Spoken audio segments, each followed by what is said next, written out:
ঠাকুর পছন্দ করতে। কেন আমাদের সারা বছরটা আমাদের শারদীয় বাঙালিদের জন্য একটা আবেগ আর একটা খুব কাছের আর সব থেকে বড় উৎসব।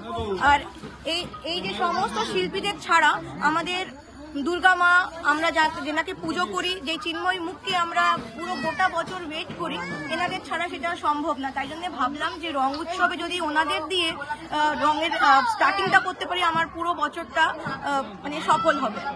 কুমারটুলিতে যে শিল্পীরাও যে এই রং উৎসবে মেতেছে সেই বার্তাটা পৌঁছাবে। আগামী দিনে মায়ের পুজো ভালোভাবে হবে এই আশা রাখি।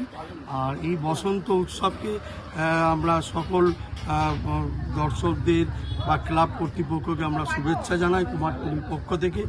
কুমারটুলিতে একটা অভিনব জিনিস হলো যে বসন্তকালে এবং দোল উৎসবের দিন ঠাকুরের বরাত দিতে আসে।